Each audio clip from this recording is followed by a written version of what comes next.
Olá, estamos aqui para mais um programa Direitos e Deveres, Cidadania em Ação.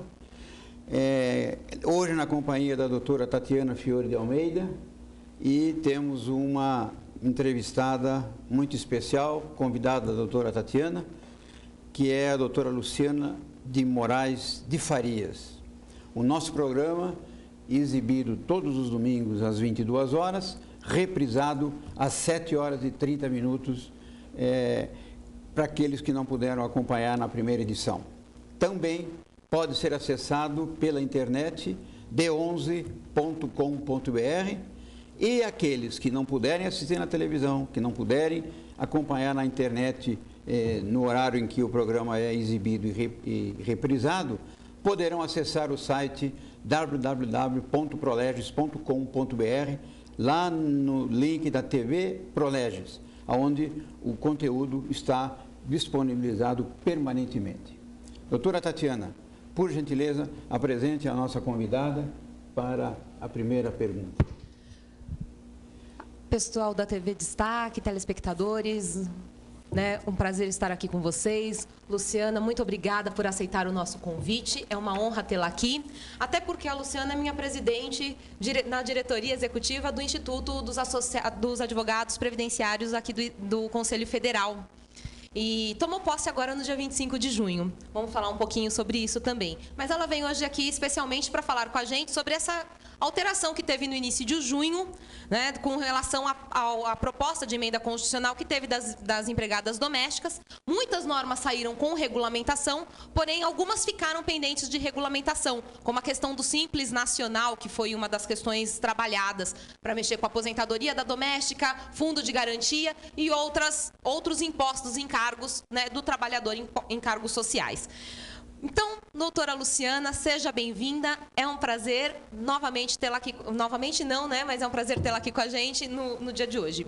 Então, antes de adentrarmos ao tema, eu gostaria que você falasse um pouco como é que foi essa questão da posse do Instituto, porque você já entrou revirando o Instituto dos Advogados de cabeça para o ar. E o que é esse Instituto dos Advogados Previdenciários? Primeiramente, eu gostaria de agradecer o convite de estar aqui, podendo falar um pouquinho do Instituto para o nosso telespectador e agradecer a doutora Tatiana de estar ao meu lado, trabalhando nesse projeto, nesse sonho que é o Instituto dos Advogados Previdenciários. O IAPE, Instituto dos Advogados Previdenciários, é um instituto que ele foi criado há 12 anos. Há 12 anos ele foi criado pelo Hélio Gustavo Alves. Eu estou na diretoria há 6 anos e agora eu tive a honra e o privilégio de estar presidindo essa instituição. E a minha gestão vai ser de expansão. Como já deu para perceber a nossa posse, a gente trouxe muitos colegas empenhados, apaixonados, outros apaixonados pelo direito social, e a gente quer fazer a diferença ao lado de todos aqueles advogados que militam nessa área, que têm as dificuldades no seu dia a dia, trabalhando frente ao juizado, na Caixa Econômica, no Banco do Brasil. Então, a minha intenção é ir onde o advogado esteja, ir aonde ele tenha problema, para que a gente possa, ao lado dele, conseguir resolver, minimizar esses problemas que eu sou advogada militante nessa área, apaixonada pelo direito previdenciário, e por ver essas dificuldades é que a gente está tão empenhado em fazer algo diferente. Importantíssima essa informação de estar onde o advogado previdenciarista do direito social está, e abracei a causa quando recebi o convite, em função até do quê? Uma vez que nós conseguimos minimizar os problemas do advogado, nós conseguimos fazer a celeridade na concessão desses direitos do segurado. Então, porque acabam-se burocracias, nada como uma boa conversa, nada como bons acordos para poder sanar problemas que nós enfrentamos no dia a dia, que muitas vezes o cliente não sabe, fala o advogado não atua. E não é a questão do advogado não atuar, é uma questão de barreiras que nós encontramos nessa atuação. Então, só colocando esta questão. Falando de PEC das domésticas, doutor Clóvis, como é que a gente fica? Vamos ver com a doutora Luciana aí. Vamos lá. Doutora, quando começa a valer essa nova lei aí que parece que trouxe alegria para uns, para quem tem o benefício, e parece que trouxe um pouquinho de temor para outros que vão pagar as contribuições. Só assim, advogado quando tem a palavra gosta de falar. Então, só para terminar um pouquinho, eu gostaria só de falar mais uma coisa, doutora Tatiana, para o nosso telespectador, porque assim, a nossa função social nesse instituto também é apoiar o advogado, mas apoiar a sociedade também. Então, a gente está com um projeto de estar levando o direito para aquele que não sabe que tem o direito. Então, levar essa informação para a população. Então, quem está nos assistindo, que tenha interesse, a gente tem uma equipe de advogados treinados para isso, a gente vai estar trabalhando em ações sociais. Então, a gente gostaria, se possível, deixar o contato do Instituto para que quem tenha interesse nos procure, porque a gente tem essa função institucional também de levar a informação para a população e a gente tem, então, uma comissão de ações sociais que já está trabalhando nesse sentido e eu queria deixar à disposição o nosso instituto. E aí a gente vai falar um pouquinho da PEC das domésticas agora. Então, essa lei, ela foi aprovada no dia 1º de junho. E aí, só que ela vai ser regulamentada 120 dias depois, ou seja, 1º de outubro apenas é que vai estar vigorando muitas coisas que ali estão. Então, a primeira coisa importante a se falar na PEC das domésticas e tratando de direito previdenciário é com relação às contribuições.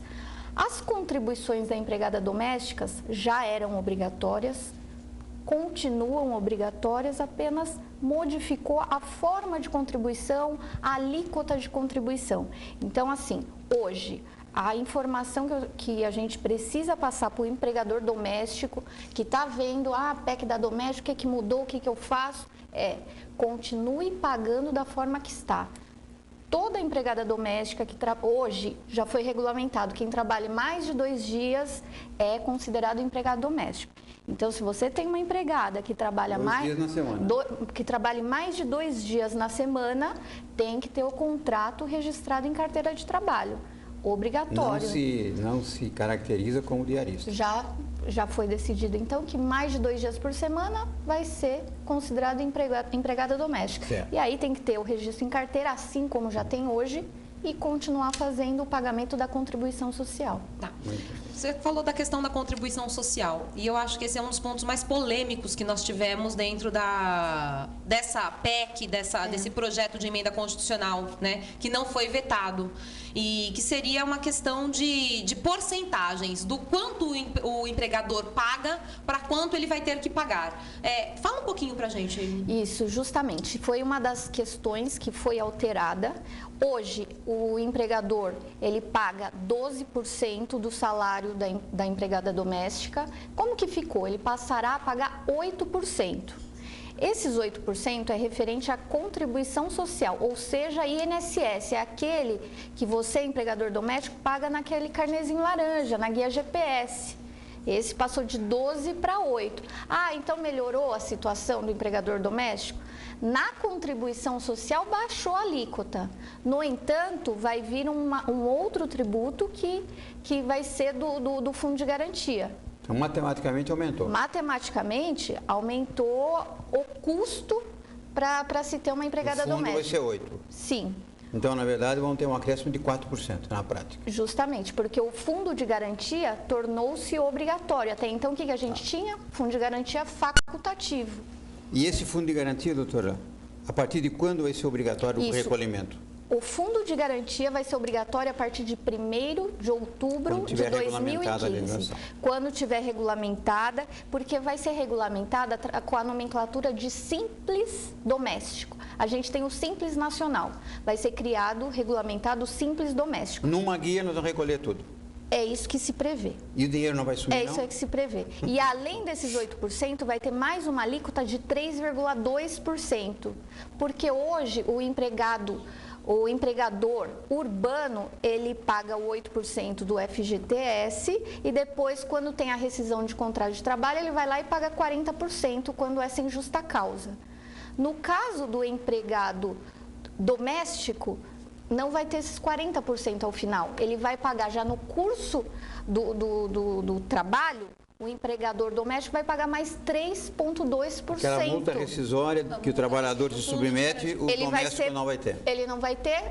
Porque ele vai ter vai já estar pagando, vai estar sendo depositado no curso do trabalho. Então, os 40% daquela multa rescisória passa a ser 3,2% nesse Simples Nacional. Isso. Tá. Muito bem. Nas empresas comuns, a gente também sabe com relação a uma porcentagem de paga impostos por acidente do trabalho. Esses impostos também vão ser recolhidos neste Simples Nacional? Ótima pergunta, doutora, porque assim como vai ser agora recolhido pelo empregador, vai ter, dentro dessa guia única, uma parte vai ser para cobrir acidentes do trabalho. E aí a gente vai ter o empregado doméstico equiparado ao trabalhador urbano. Uma situação que havia essa diferença na nossa legislação, o empregado doméstico não tinha os mesmos direitos do empregado urbano e agora ele vai ser equiparado ao empregado urbano, especialmente na questão acidentária. Especialmente na questão acidentária. Então, agora vai ter esse pagamento focado para cobrir benefícios acidentários. Então, hoje, uma empregada doméstica que se acidenta no seu trabalho, ela vai ter a cobertura acidentária da Previdência Social. Doutora, me ocorreu uma pergunta que eu tenho certeza que é dúvida de muita gente em casa, né?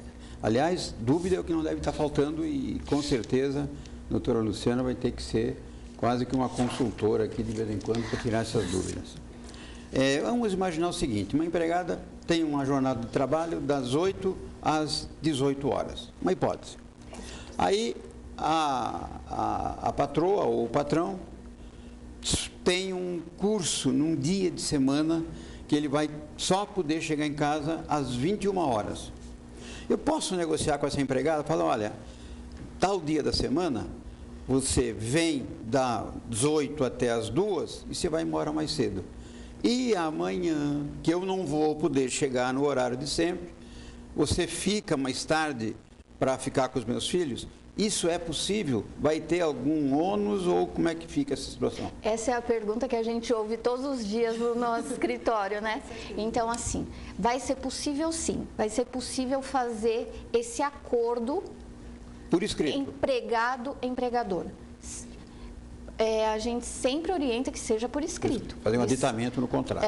Então, e assim, qual que é a dica para o empregador? Faça o contrato, quanto mais especificado, melhor. Quanto mais especificado, com mais detalhes, melhor. Qual é o horário de saída? Principalmente naqueles casos que a empregada dorme no trabalho. Porque, assim, dentro ainda dessa sua questão, a gente tem a empregada que dorme no trabalho. E a questão da hora extra? Tudo aquele período vai ser considerado hora extra? Como que ficou isso daí? Não vai ser considerado hora extra. E como que fica? E se o patrão precisar dela no meio da noite? Aí sim, naquele período vai ser contado hora extra. Chamei, vai, 2 horas da manhã. Vai ser uma coisa complicada na prática. Como que a gente coloca isso no papel? Você não vai saber quando que você vai precisar, ficou doente, se sentiu mal, precisou da sua... Vai burocratizar tanto, né? Porque aí você chega às 11 horas. Eu, por exemplo, saio toda semana para dar curso, chega 1h e da manhã. Aí a empregada, a hora que abrir a porta, ela vai chegar, o patrão chegou, deixa eu fazer um chazinho para ele. Aí eu vou dizer para ela, chazinho, Dr. Clóvis. Espera um pouquinho. Primeiro eu vou anotar aqui no meu cartão, que eu estou levantando a 1h30, tá? E aí depois eu faço o chá.